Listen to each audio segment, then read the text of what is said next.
ये है talks news network और आप देख रहे हैं पॉलिटॉक्स, राजनीति का कच्चा चिट्ठा। भारतीय राजनीति में अगले कई दशकों तक बीजेपी का दबदबा रहने वाला है और मोदी युग के अंत का इंतजार करना कांग्रेस नेता राहुल गांधी की गलती है।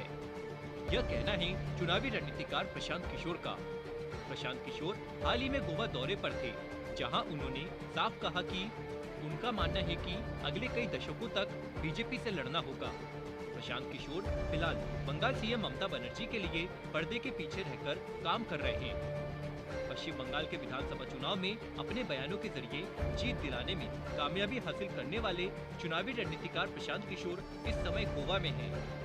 प्रशांत किशोर ने राहुल गांधी पर निशाना साधते हुए कहा कि वह संभवतः किसी वहम में है कि बीजेपी सिर्फ मोदी लहर तक ही सत्ता में रहने वाली है। प्रशांत किशोर ने गोवा के एक कार्यक्रम के दौरान कहा कि बीजेपी चाहे जीते या हारे, लेकिन वह भारतीय राजनीति के केंद्र में रहेगी। ठीक वैसे ही जैसे कांग्रेस के 40 साल थे, बीजेपी कहीं नहीं जा रही। एक बार आप भारत में 30% वोट पा लेते हैं तो आप इतनी जल्दी कहीं नहीं जा रहे।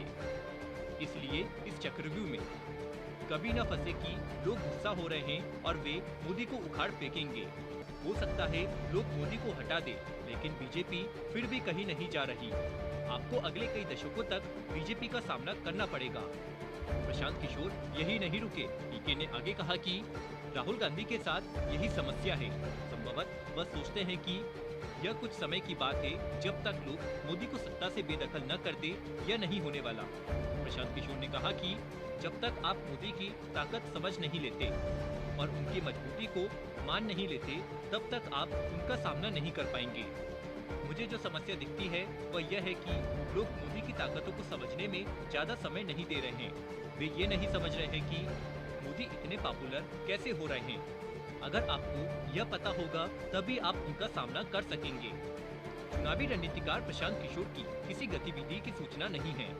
हालांकि उनका संगठन आईपैक काम कर रहा है।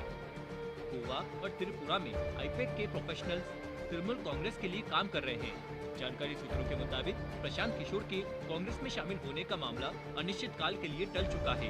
प्रशांत किशोर खुद ही अभी कांग्रेस में शामिल नहीं होना चाहते हैं, क्योंकि उनको लग रहा है कि अगले साल जिन 5 राज्यों में चुनाव होने वाले हैं, वहां कांग्रेस को कुछ भी नहीं हासिल होने वाला है।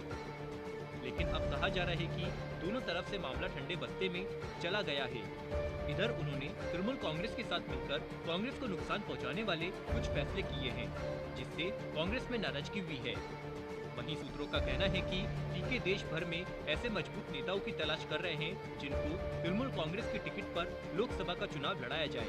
अपने दम पर चुनाव जीतने में सक्षम ऐसे नेताओं को सारे साधन मुहैया कराकर उनको तृणमूल के टिकट पर चुनाव लड़ाने की योजना है। ऐसे लोगों में कांग्रेस के भी कई नेता शामिल हैं। इसका मकसद बांग्ला भाषी इलाकों से बाहर तृणमूल को कुछ सीटें दिलाने का है। पॉलिटॉक्स ब्यूरो, दिल्ली।